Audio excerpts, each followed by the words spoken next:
Okay, so in the next like 20 minutes, let's look at this issue known as burns. So apparently today we've met a patient with who came in with burns. So we want to do a broader view of burns. So from the images that you can see, like this client has burns. So throughout our lecture, we'll also have a clear look, and we'll also know how to differentiate. So from what we can see, how can we grade these burns, then how will we manage this client. So there are various images, like you can see this child 24 hours, then after 2 weeks. So it also means it's something that when it's well managed, someone can heal well. So it has a good prognosis when it's well managed, and if you do the prompt management, and also it depends with the grading of the burns. So what comes to your mind when you come across this term known as burns? Just for an introduction, you can say burns is always destruction of a skin by heat, leading to loss of function of the skin as a barrier. So this means that skin also has its other functions, but burns, it mainly affects and causes the loss of function, mainly the aspect of it playing as a barrier. So we can say that is always destruction of the skin by heat, leading to loss of function of the skin as a barrier. So what are the possible causes? What can bring about all these aspects of the skin losing its function? So we've causes where we'll mainly focus on issues like open fire, which is more common, hot liquids, which is also more common, then chemicals, then electrical causes. So those are just part of the causes that might cause the destruction of the skin by which leads to loss of function of the skin as a barrier. So a little bit of its pathophysiology. How does it come about? So you ought to know that after destruction of skin, there is a marked loss of fluid from the body of about 10 to 20 times more through evaporation and damage of blood vessels. So this means that once the destruction has already occurred, so one will be having fluid loss, and it comes about what? So we're having evaporation, and also we're having the aspect of damage of blood vessels. Okay, then the same trauma of the burn triggers an inflammatory response that increases vessel permeability, leading to increase in fluid loss, both salt, water, and even proteins. And all this will always lead to edema that is worst in the first 72 hours.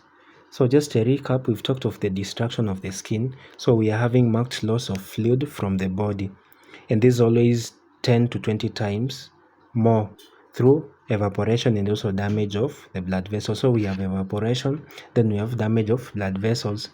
Then the same trauma of the burns will bring about the inflammatory response. And this inflammatory response will always increase vessel permeability. And in case now we're having the increased vessel permeability, so we are having also increase in fluid loss. So at this point, we are losing both salt, water, and even proteins. So all this will always lead to edema, which mainly occurs in the first 72 hours. 3, you need to know also the loss of skin barrier to microorganisms combined with immunosuppression leads to increased bacterial proliferation infections with gram-positive and later gram-negative, leading to other infections such as pneumonia, septicemia, and wound infections. So at this point, it means that we already the skin barrier has already been destroyed. So if it occurs that this person is already immunosuppressed, like for the other lecture we talked of those people with HIV/AIDS, those people with issues like diabetes mellitus when it's not controlled, then also those on cancer treatment, they're always immunocompromised. So in case you're having the skin barrier has already been broken down, then this person is immunosuppressed. So we always at risk of increased bacterial proliferation. and this will always cause infections. And these infections, the first thing that comes about is always gram positive, and later we'll have gram negative, which leads to other infections. So there will always be at risk of pneumonia, septicemia, and other wound infection. So that was just part of the pathophysiology. Just a recap, you ought to know about the destruction, you ought to know about the inflammatory response, you ought to know about the permeability, of which we've talked about, how the edema comes about, and in case the person is immunosuppressed, what are the other things that might come about. So what are the possible signs and symptoms? So the signs and symptoms depends with the type and the degree of burns. So this means that we are supposed now to do a classification. We ought to classify first for we to come up with the signs and symptoms. So for classification, we classify it depending on the degree. So for starters, we'll do the first degree burn. How will we classify and say that this burn is first degree? One, it's always confined exclusively to the outer surface and is not considered a significant burn. Then no barrier functions are altered. Then the most common form is always sunburn, which heals by itself in less than a week. So for you to say that this is first degree burn, one, it's confined exclusively to the outer surface and is not considered a significant burn. Then no barrier functions are always altered, so it means the skin can continue functioning. Then the most common is always as a result of sunburns, which is supposed to heal by itself. Okay, then two, with superficial second degree burn. So superficial second degree burn, it mainly involves the entire epidermis, and no more than the upper, we talk of the upper third of the dermis. So for superficial second degree burns, then we always have a rapid healing which occurs 1 to 2 weeks because of the large amount of the remaining skin and the aspect of good blood supply which is always there. Then scar is always uncommon with superficial second degree burns. Okay, then we also have initial pain in the most severe of any other burns, as the nerve endings of the skin are always exposed. So for superficial second degree burn, one will be having initial pain which is more severe. Then someone might ask you why. You ought to know because the endings of the skin are now exposed. So in case we're having an exposure of the endings of the skin, then we are at the superficial second degree burn. So we ought to expect the initial pain which is more severe. Then we'll also look at deep second degree burn. So for deep second degree burn, it reads that most of the skin is always destroyed except for a small amount of the remaining dermis. Then the wound contains some dead tissue. Okay, then blood flow is compromised and a layer of dead dermis adheres to the wound surface. Then for the aspect of pain, pain is much less as the nerve endings are actually destroyed by heat. So it means the nerve endings they're already destroyed. Unlike for this other one, for superficial second degree burns, deep second degree burns, the nerve endings are already destroyed. So pain is much less. Okay. Then the presence of sensation to touch usually indicates that the burn is a deep partial injury. So that is something about deep second degree burns. Next, let's look at third degree. We also refer it to as full thickness. So for third degree, it also means that both layers of the skin are completely destroyed, leaving no cells to heal. Then we are having any significant burn will require skin grafting at this point. So something that you ought to put into consideration, that both layers are completely destroyed. Then for small burns will heal with a scar, that is for third degree. Then complete destruction of both layers, that's what we've said. Then high risk for infection and needs to be and we ought to do the skin grafting. That's about third degree. What about fourth degree burns? Fourth degree, it involves the tissue beyond the dermis. So there's always involvement of the muscles, tendons, bones, and other things. Okay, so you need also to know that for electrical and chemical burns, superficial appearance does not show the depth and how much the underlying tissue are destroyed. So once we've known of the classification, why can't we now look at the management? So the management, for all the burns, you ought to know that is always we need to do an emergency approach.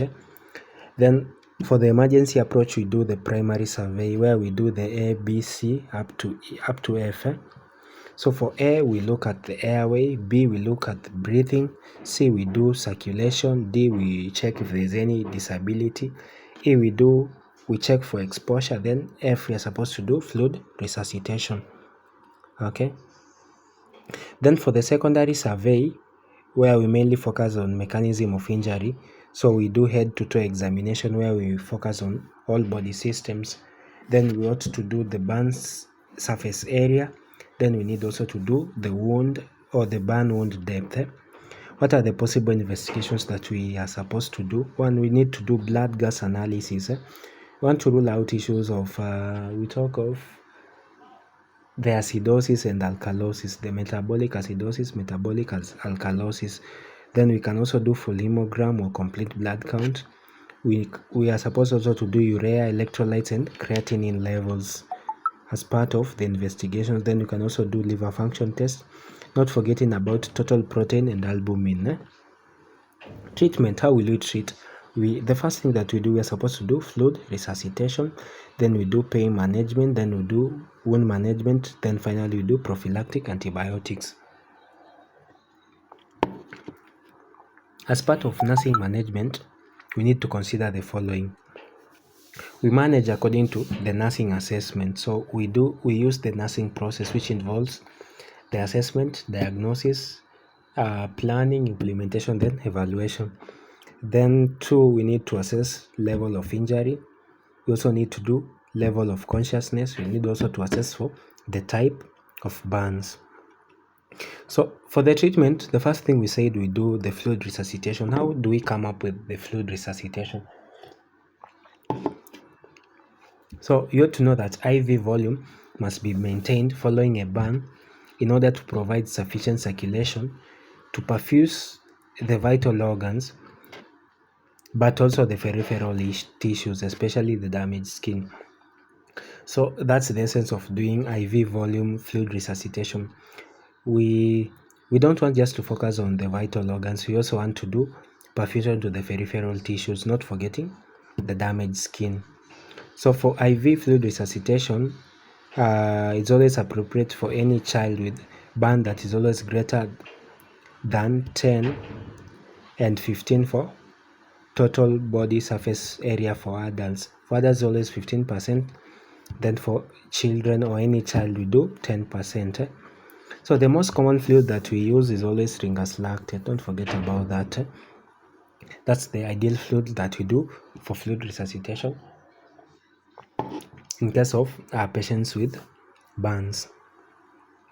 Okay. So then something for you, you ought to know that fluid volume is always relative constant in proportion to area of the body burnt. So this means that there is a formula so as to calculate the approximate amount of volume that you're supposed to give this patient at a given time, where we mainly do the body weight and the percentage of the body that is always burnt. So there are various formulas that we do so as to come up with the proper fluid replacement. One, we do the Parkland's formula, Parkland's regimen, which is the most common formula that is commonly used. So it's also known as Baxter formula. Then we have other formulas like Evans formula, with modified Brook formula, with the Barclay formula, and other ones. So they're ideally 4, but we mainly focus on the Parkland's regimen or Parkland's formula, which is commonly used. So how do we use the Parkland's formula? So Parkland's formula, it entails the total fluid requirement that you're supposed to do in 24 hours. So how do we come about? So we do 4 meals, then we multiply by the total body surface area that is burnt. then we multiply it by the body weight in kg.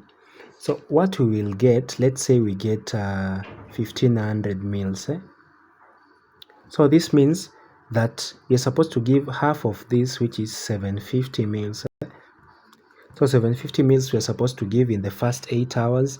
Then the remaining 750 mils we give in the next 16 hours. So if you add 8 plus 16, we are getting the 24 hours, okay? Then a note, for children, they must receive maintenance fluid in addition at an hourly rate.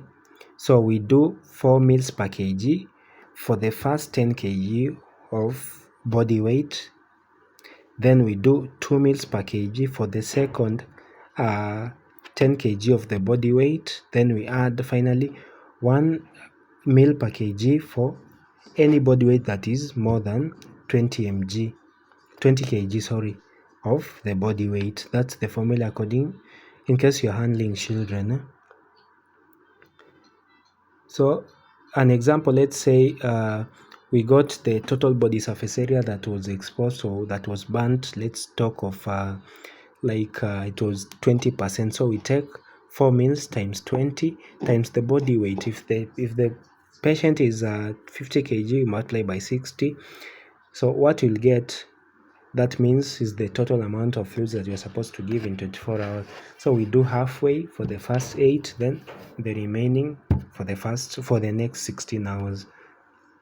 So what are the fluids that you're supposed to do while you're doing this fluid resuscitation?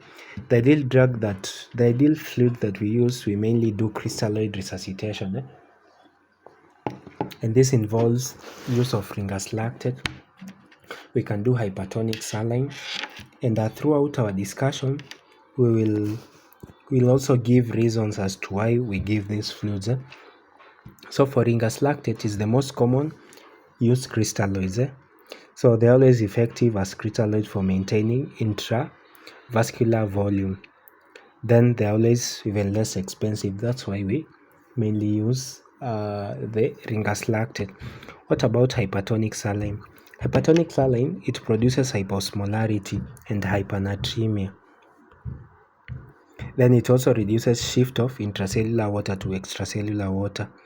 So what's the advantage of using hypertonic saline? It includes less tissue edema because we are having the issue of hyposmolarity and hypernatremia, and also it has reduced shift of intracellular water to extracellular. So there is always less tissue edema. What about colloid resuscitation? So colloids, they're always gelatinous solutions that maintain a high osmotic pressure in the blood, and that's what we are trying to focus. So examples of colloids, we talk of albumin, we talk of dextran, we talk of geofuncin, and among other things. But albumin is the one that is always more common. So why are crystalloids used instead of colloids for fluid resuscitation? So you ought to know that crystalloids have small molecules. 2, they are cheap, they are also easy to use, and they provide immediate fluid resuscitation, but may increase edema. What about colloids? Colloids always have larger molecules. If you check for the cost, they are more costly, and they may induce allergic reactions, blood clotting, and also kidney failure. So if we try compare the two, so we'll always lean to the crystalloids because of the less side effects. They're also cheap, and they also provide immediate fluid resuscitation, something that we are trying to focus mainly in this patient with burns. Then monitoring for resuscitation. So you need to know that the key to monitoring for resuscitation, we mainly check for urine output. So the output should be about, we talk of 0.5 mils to 1 mil per kg per hour. So if the output is below this, it means that we ought to increase the infusion rate by around 50%. Then if the output is inadequate, once we've increased the infusion rate, then you're supposed to do a bolus of 10 mils per kg. Okay. Then in case we are having 2 mils per kg per hour urinary output signal decrease. So we ought to decrease the rate of tissue perfusion. Then finally we need to do the hematocrit measurements, which is always a useful tool so as to confirm suspected under or even over rehydration. So we talk of the hematocrit measurement. It's always key. So remember we talked of the first thing we do, the fluid resuscitation, but remember we'll need also to treat the burns. So how do we come up with the burn wound treatment? One, with the open method, where we use the silver sulfadiazine, we do the application without dressing. Then we can also do closed method, where we dress.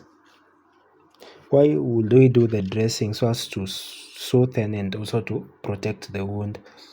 Then two, we also do the closed method so as to reduce pain, and it also acts as an absorbent. That is part of the closed method. Then for dressing, we can use the paraffin gauze, we can use the hydrocolloids. And then for instances of, we can talk of like the full thickness and deep dermal burns, we need to do antibacterial dressing so as to delay microbial colonization prior to surgery, because at this point these patients need to go for surgery. So we can do antimicrobial dressing so as to delay the microbial colonization prior to surgery. So if you check in this image, this is something we term as tangential excision.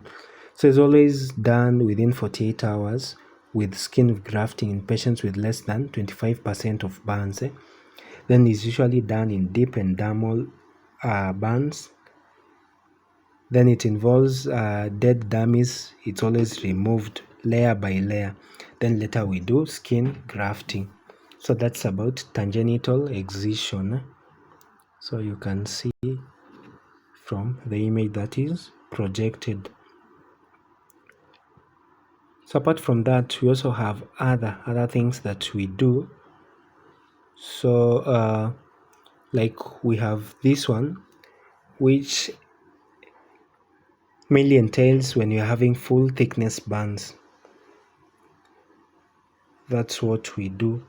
So from the image you can see this is a patient with a full thickness burns to the upper limb with a mild axial procedure that has been done. So the soot and the debris are always washed off, as you can see from the image. So remember, while we were starting our lecture, we talked of the superficial partial thickness burns. So if you can try see for the diagram, this was 24 hours after burns, then after 2 weeks.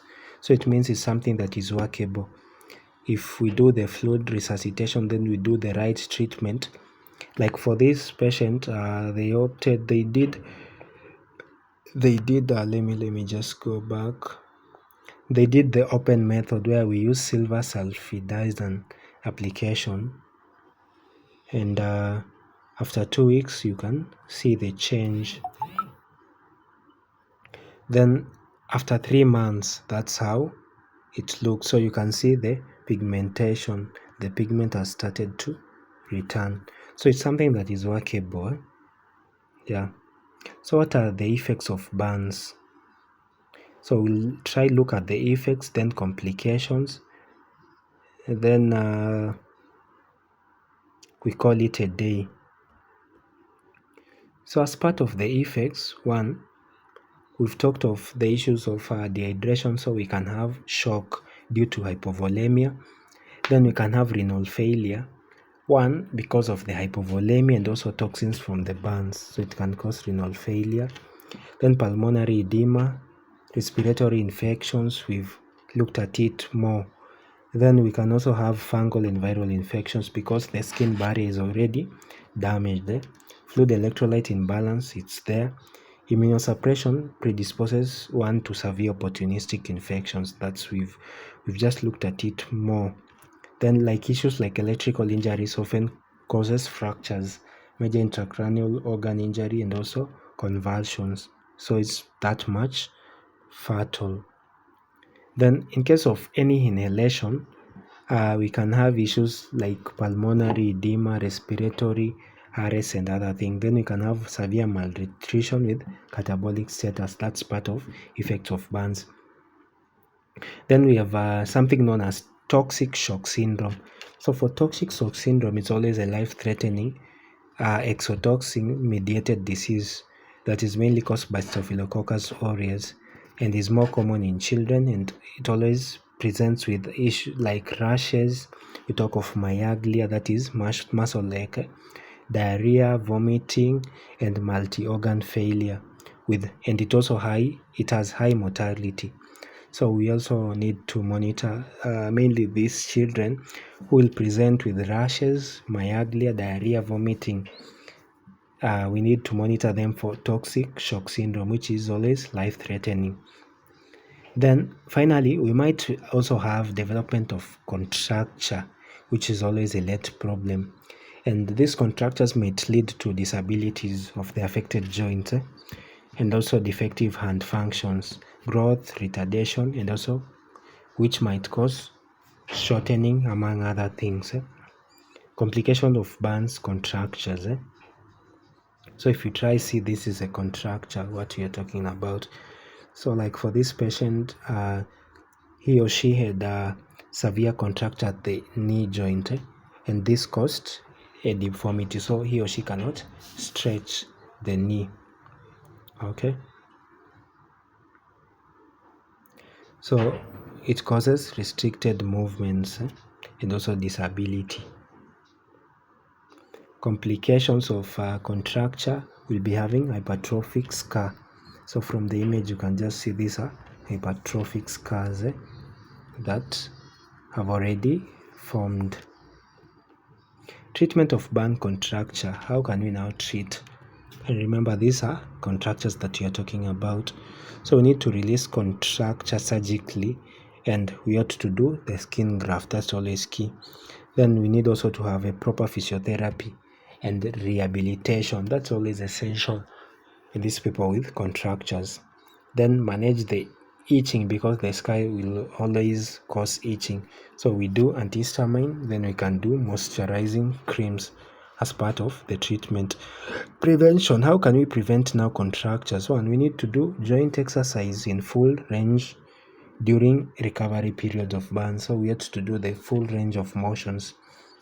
As we are doing this, we are doing joint exercises for it to prevent development of any contractures. Okay. Now assessment of total body surface area for burns. Now how will we get? One, we check for the depth for it to classify. Is it first degree, second degree, third degree, or fourth degree? Then we need also to do rule of 9, where we estimate the percentage of total body surface area, and mainly in adults. So you ought to know that for the head is always 9%. Trunk, anterior and posterior, we do 18, so that is 36. For the upper limbs, we do 18. Lower limbs, we do 36. Then genitalia is always 1%. Then you ought to know that any burn with above 20%, it always provokes a systemic response. So for the patient palms is always also 1%. Okay. So during your free time, you can go look at something we term as the Landbrower chart. So it allocates the percentage as per the body and also anatomical parts. So with that chart, it will be easy for you to come up with a proper way of getting total body surface area. So up to that point, I see we've really gone. We're almost 30 minutes.